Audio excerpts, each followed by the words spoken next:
Atención, Angie Rodríguez, exdirectora del DAPRE, exige frenar la salida de Colombia del expresidente Gustavo Petro. Presiones e intimidaciones. Angie Rodríguez argumentó que Gustavo Petro debe permanecer en Colombia para responder por denuncias en su contra.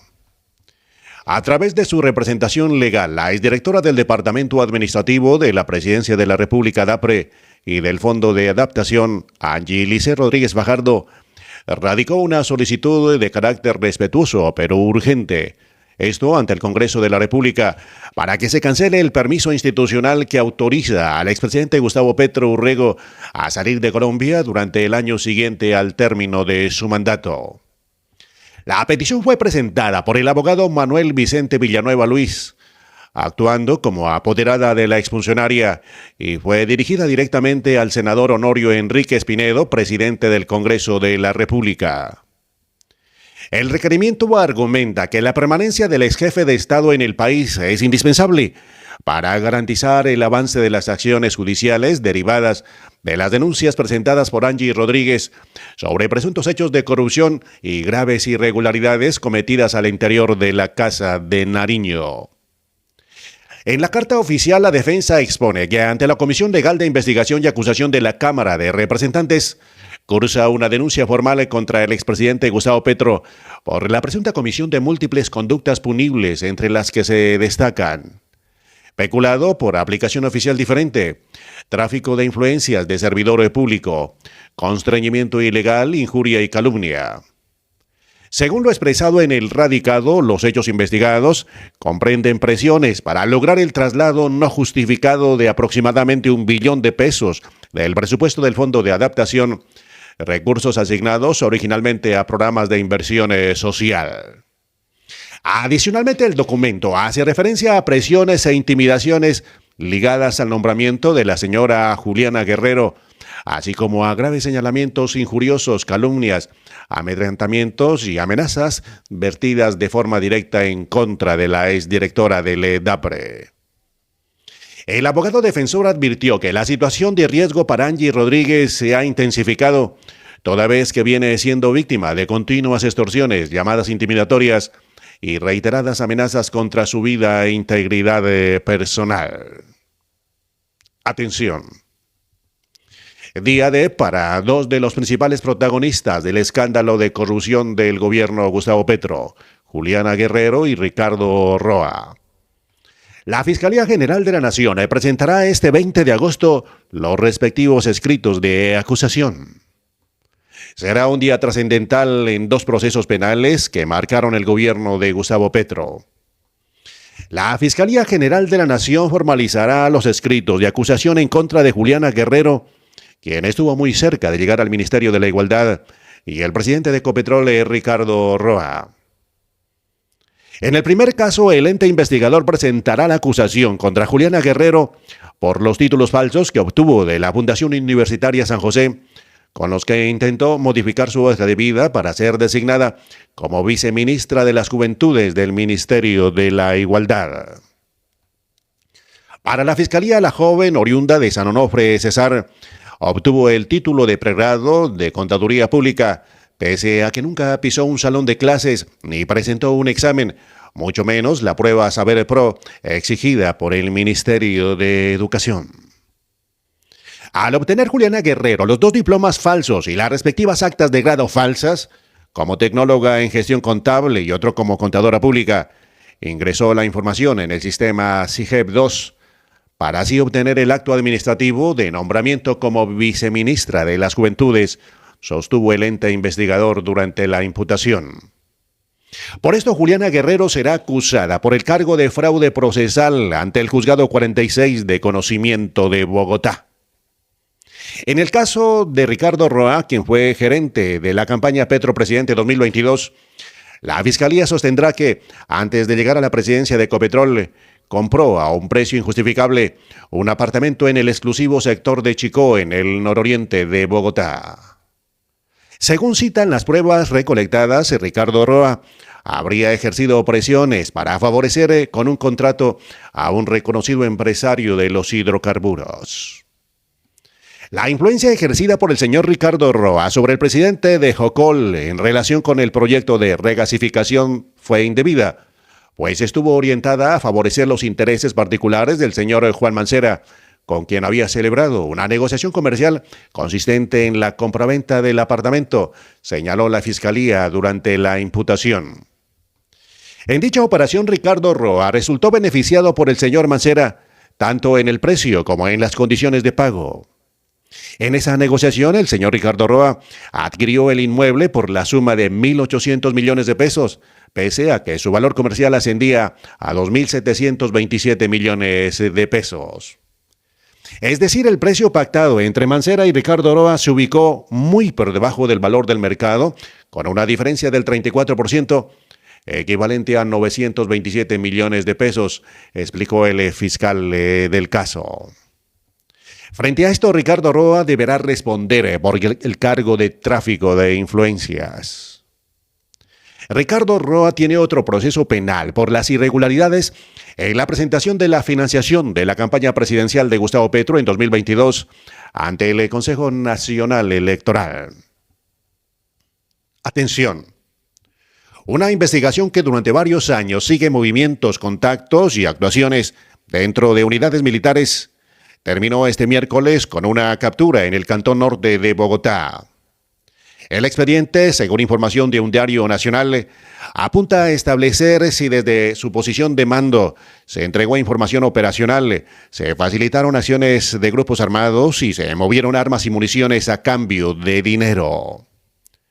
La diligencia se realizó en una vivienda ubicada en esa instalación militar y hasta allí llegaron funcionarios que hicieron efectiva la orden de captura y adelantaron un registro y allanamiento autorizados judicialmente.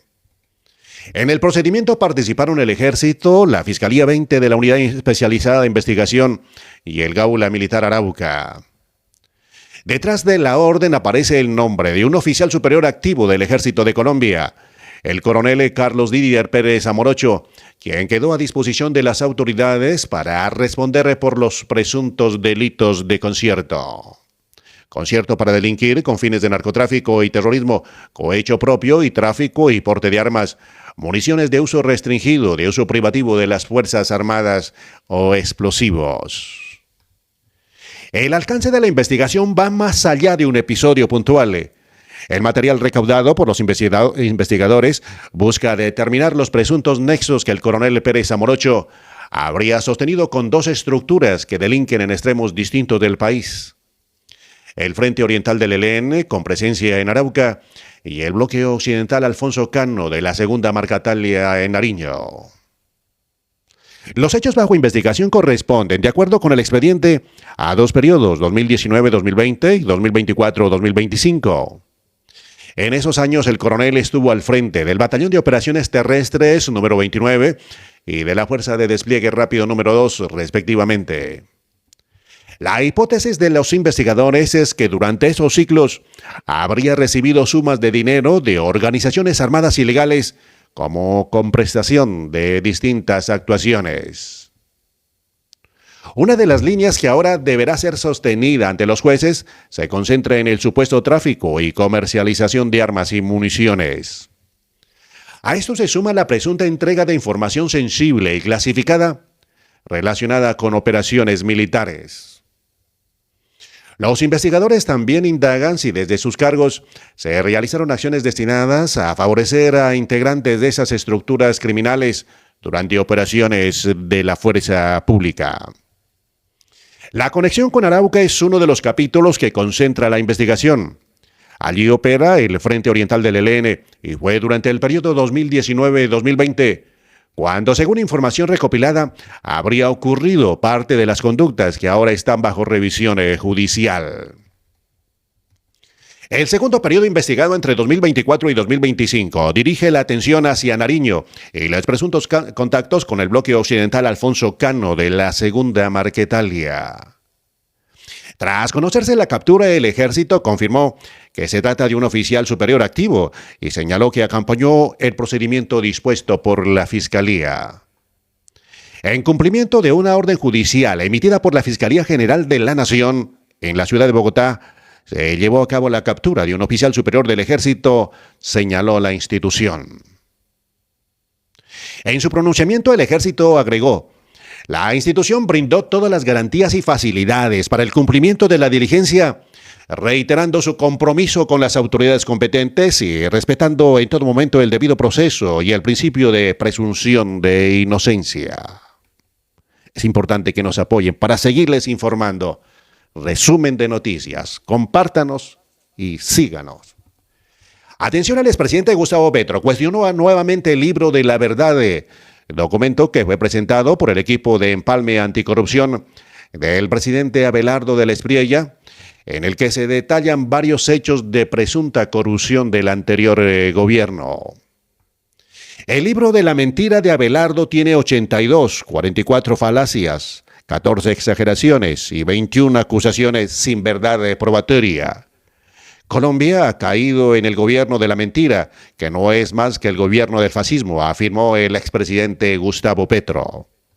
Gustavo Petro se refiere a los 82 casos que fueron presentados por el equipo de Abelardo del Espriella, que hacen denuncias de contratos y otros hechos que generan preocupación en cada uno de los sectores del gobierno. El exmandatario colombiano no detalla cuáles serían esas falacias, exageraciones o acusaciones que considera que no tienen fundamento.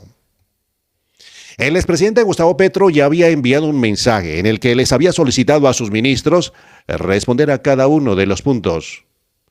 No hay libro forense entregado por Abelardo del Espriella a la Fiscalía. Se trata de 23 hechos que son políticas públicas que hemos defendido y no son delito. Cada ministro y ministra debe responder de inmediato a cada punto. En donde haya lugar algún delito, su merecido es la pena. Pero como pasó en Antioquia, el famoso libro blanco terminó sin acusados, aseguró el expresidente Gustavo Petro. Una de las defensoras que hizo el anterior gobierno sobre las denuncias plasmadas en ese libro está relacionada con la reforma agraria y la entrega de tierras. Desde el empalme anticorrupción se encontró que se habían proporcionado terrenos sin titulación y que solo se habría cumplido el 7% de la meta establecida. Según se detalló a través del Fondo de Tierras, se habrían entregado 351.463 hectáreas, pero solo 98.148 contaban con un registro pleno ante instrumentos públicos, lo que constituye el 7% de la meta planteada para la administración saliente. La grave denuncia del libro de la verdad de Abelardo del Espriella sobre el convenio ANT-SAE del billón de pesos es tan refrito que ya fue investigado y auditado por una denuncia similar de dicho convenio. Resultado: 0. Hallazgos penales: 0. Hallazgos fiscales: ni un peso perdido, contestó el exdirector de la Agencia Nacional de Tierras, Felipe Harman. El documento fue entregado por el presidente Abelardo del Espriella al procurador general Gregorio El Hach, a la Fiscalía General Luz Adriana Camargo y al Contralor General Carlos Hernán Rodríguez para que actúen dentro de sus competencias según lo denunciado. Atención. Subsidio de arriendo y 7 medidas claves del gobierno de Abelardo del Espriella en el decreto de emergencia económica por el terremoto. Las acciones buscan canalizar recursos por decenas de billones de pesos para liberar liquidez y financiar la reconstrucción de las zonas afectadas. El gobierno de Abelardo del Espriella oficializó la declaración del estado de emergencia económica, social y ecológica en 15 departamentos por un periodo de 30 días para mitigar los impactos del terremoto del 10 de agosto, liberar liquidez y financiar la reconstrucción de las zonas afectadas. La medida emitida a través del Departamento Administrativo de la Presidencia de APRE le otorga facultades extraordinarias al presidente para expedir decretos con fuerza de ley, contratar sin los trámites ordinarios de la Ley 80 y reorganizar el presupuesto nacional sin previa autorización del Congreso de la República. Estas son algunas de las 8 medidas centrales adoptadas en el decreto marco. Uso extraordinario de recursos del FAE y fondos de destinación específica para financiar de inmediato la atención del desastre. El Gobierno Nacional queda facultado para emplear a título de préstamo reembolsable los recursos del Fondo de Ahorro y Estabilización FAE del Sistema General de Regalías. Adicionalmente, se autoriza el uso transitorio de saldos de otros fondos especiales y rentas de destinación específica bajo la misma modalidad de préstamo, siempre que no se pongan en riesgo sus obligaciones originales. Trámites expedito para operaciones de crédito público. Debido a la urgencia extrema de conseguir recursos frescos, se suspenden y flexibilizan temporalmente los extensos trámites de autorización para operaciones de crédito público extremo e interno fijados en la Ley 80 de 1993 y la Ley 185 de 1995. Esto elimina provisionalmente el requisito de obtener conceptos previos del COMPEX, el Departamento Nacional de Planeación, y autorizaciones previas y prolongadas del Ministerio de Hacienda, agilizando el flujo de financiamiento internacional e internacional. Se amplía expansión y flexibilización del modelo de obras por impuestos. Se amplía el alcance geográfico de este mecanismo para que aplique en todos los municipios afectados por el sismo. Para acelerar las obras de reconstrucción vial e institucional a cargo de privados, se exime este programa del cupo fiscal específico que aprueba ordinariamente el Consejo Superior de Política Fiscal CONFIS y se abren ventanas extraordinarias para que los contribuyentes vinculen directamente sus obligaciones tributarias a los proyectos prioritarios de la emergencia. Este mecanismo comenzó a operar en Colombia desde 2018 como parte de la firma de los acuerdos de la paz de La Habana. Busca aportar al cierre de las brechas socioeconómicas en los municipios foco del conflicto armado y la pobreza. Liquidación express de activos en extinción de dominio. Se otorga una habilitación legal transitoria a la Sociedad de Activos Especiales SAE para que apruebe de manera directa, sin someterse a la rigidez y los tiempos del Comité Interinstitucional Ordinario, la enajenación temprana de bienes decomisados bajo la administración de Frisco. Los recursos netos obtenidos de estas ventas se destinarán de manera exclusiva y trazable a mitigar la catástrofe del terremoto. Asimismo, se flexibiliza la entrega masiva de esos predios para albergues o acopio, permitiendo amparos y garantías colectivas o estatales en lugar de pólizas de cumplimiento individuales. Arrendamiento temporal y subsidio de viviendas sin restricciones. Una de las principales medidas que tendrá impacto directo en el bolsillo de los colombianos reestructura temporalmente la política de arrendamiento y vivienda para damnificados, removiendo las barreras de las leyes 3 de 1991 y 2079 de 2021. Entre esos cambios, adiós a la limitación de una sola vez. Las familias podrán recibir el subsidio familiar de vivienda incluso si ya habían sido beneficiadas en el pasado. Eliminación de barreras de acceso. Se suspenden los requisitos de ahorro previo y los procesos ordinarios de postulación voluntaria. Regulación y tope de cánones de arrendamiento.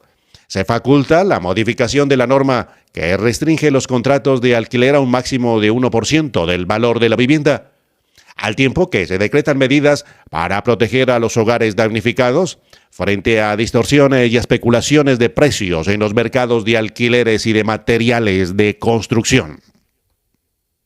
Subsidio a las nóminas de micro y pequeñas empresas.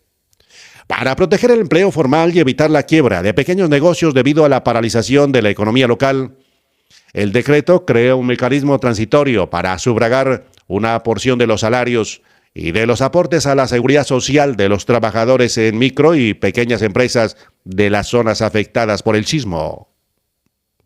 Con esto se busca ofrecer una alternativa financiera directa que mitigue la suspensión o terminación de contratos alegando fuerza mayor.